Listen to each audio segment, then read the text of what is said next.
Okay, so I like programming, and I have no friends. So what better way to get friends than to force some of my classmates to learn to program under the ruse of helping me with a school project? That's right, there is no better way. So, yeah, here's my first lesson. Hope you enjoy. Today I will essentially try and teach you how to program. So this will be kind of an introductory lesson to Python, and throughout this lesson, essentially we will try to get Python running, get it working, make it so that you can actually work on this stuff in the future.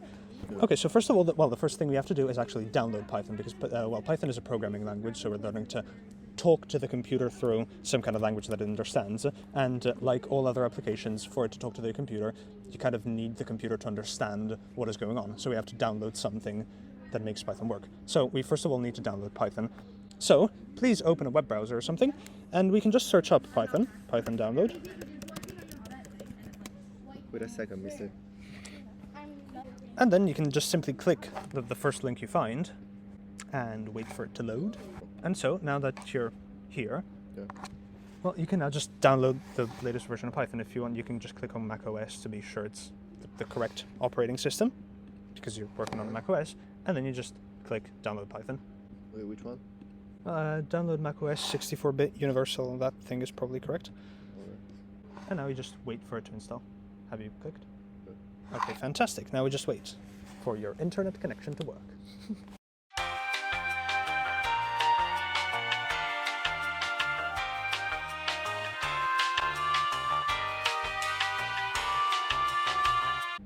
Okay, now that you've essentially downloaded Python itself, you can just double click it, good job.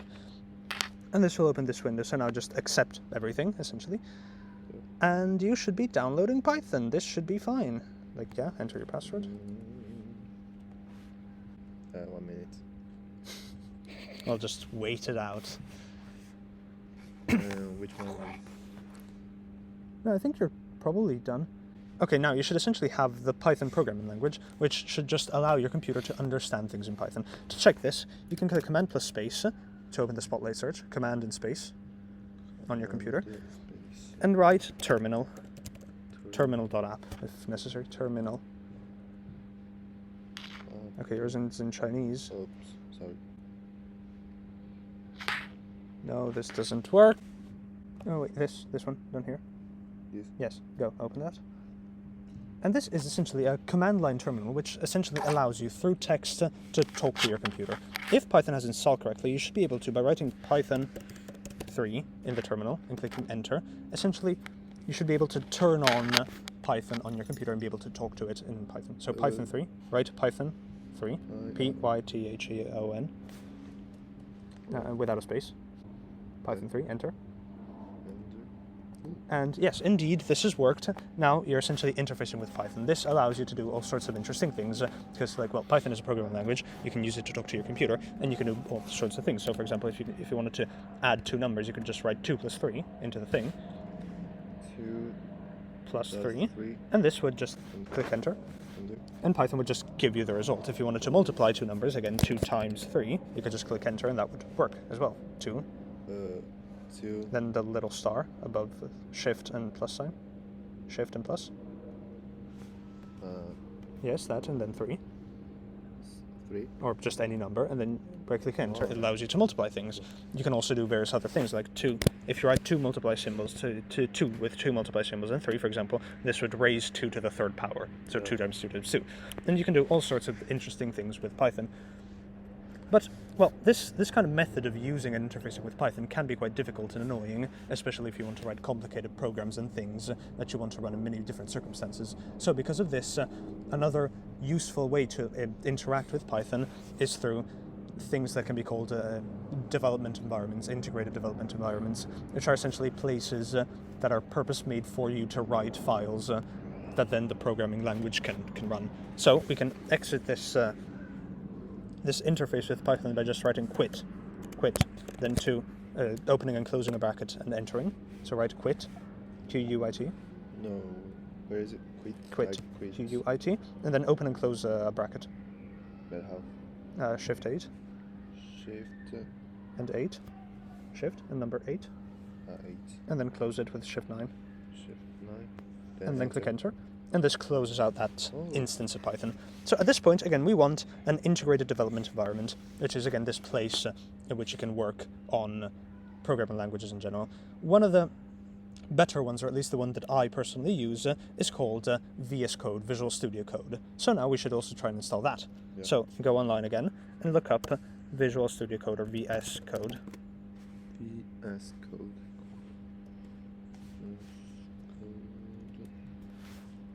And again, over here we can go to the downloads. And given that you're on a Mac, just download the most recent Visual Studio Code version on a Mac OS as soon as it loads. Again, this is an environment that allows us to then modify and develop specific scripts for, like, specific scripts that Python can then run. And so now again, once it's downloaded, you can simply double-click it, open it, and allow it to download everything it needs to.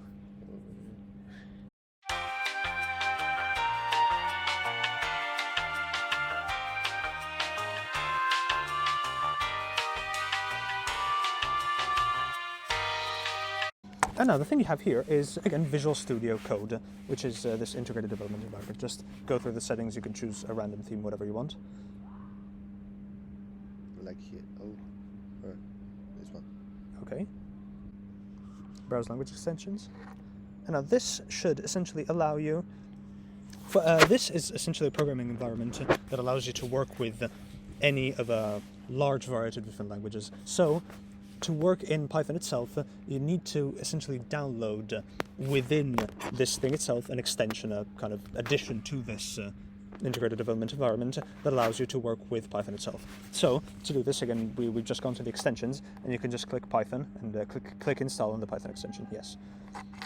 Install. No. Yes. So, yeah, now it's installed, I think. And now, essentially, to work on this thing, though, one final thing we should need, is essentially a dedicated folder in which to put the Python projects you're working on. So, for example, you can go to your desktop or wherever you want and just make a new folder, which you can call just, I don't know, Visual Studio stuff, whatever you want. Yeah. And now from here, by going into Visual Studio Code itself, if I'm not mistaken, by clicking this file icon up here, you should be able to open a folder. And then from here, select where your folder is. Yeah. And now, at this point, you should essentially have, you have access to that folder. And now then, again, we have this Open Visual Studio area. Over here to the side, in the Explorer tab, you can essentially see the folder and its contents, and you can actually modify them. So, first of all, for example, if we wanted to write our first Python script, we could go over here, then double-click and click New File. Which one, this one? Yeah, maybe. Probably, yes. And now you have just a new file that you have to name. How can we name? What do we want to name it? Well, you could just essentially name it anything. So, I'm gonna hello world. Then, to make sure that the computer knows this is a Python file and to interpret it as a Python file, we need to add afterwards a .py, which is essentially the file extension of Python files, and just what this .py does is that it tells your computer that this file is a Python file and must be read and interpreted as if it were a Python file. Hello. So, right-click this, the file. Right-click. Right-click. Oh, sorry. New file. No, okay, no. Exit, escape. Right-click, rename. Is there a rename option? Rename down here. And now essentially you need to add just .py after the hi. So a hi, or just name the file. Hi. .py. What is it? .py. Oh, .py. And this, again, tells your computer that this file should be considered a Python file. And this doesn't work because you made a folder. Fantastic. Okay, wait a second. Let's delete this and try again. Yeah, let's just move it to the trash. Okay, so essentially, right-click, create a new file, and then from here, name the file something .py. And again, this tells the computer that this is a Python file and should be interpreted as a Python file. So now you can click enter, and you have a new Python file, which is opened over here. Okay, so now that we have our Python file, well, essentially, we're almost entirely set up to begin the thing. One last thing that would be useful to do to debug this file is the following. Essentially, debugging a file simply means running it within the integrated development environment, within Visual Studio Code in this case, so as to see what's happening, test, and see whether it's working fine. And this can be, again, very useful while you're writing long pieces of code to just understand what's happening, which sections are working, which are not, and all those kinds of things. So, essentially, we should probably try and do this. You need to have a way to do that. So, within the IDE into Integrated Development Environment, go back into the Integrated Development Environment window, you can click on this icon here, the Run and Debug icon. No, don't. Why are you there? Click on this icon here, the Run and Debug. And essentially from here, this gives you the option to run and debug the file.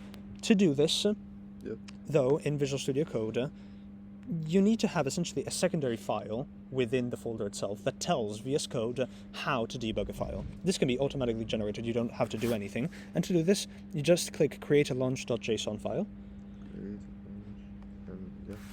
And then simply click Python file. And this just creates an entirely new file, which is, again, meant to help you debug and set up everything. So now you can just click Command S or whatever, you just save it, and then you have the ability to debug the file. Command S.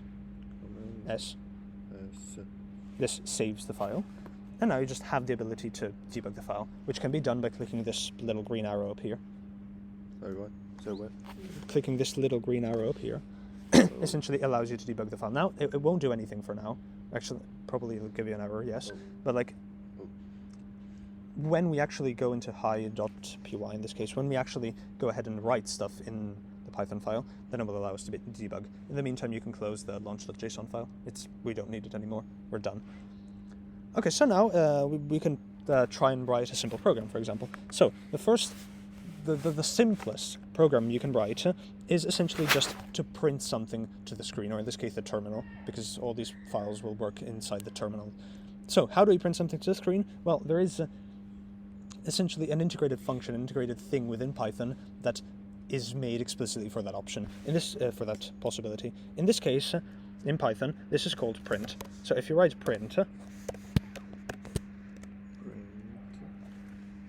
and then you open the brackets, open a round bracket, Shift 8. No, that's not Shift. Shift 8. No, that's not Shift, that's caps lock. What? Shift 8. Yes, and that opens a bracket. Now at this point, inside these brackets, you essentially have to tell the program what you want to print. So in this case, you need to open quotation marks, Shift 2. And then write the thing that you wanted to say. So for example, hello world.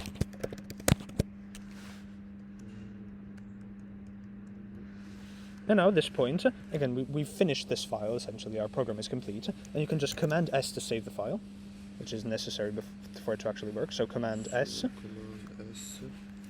And then just essentially, go into the debug window and click this button to run it.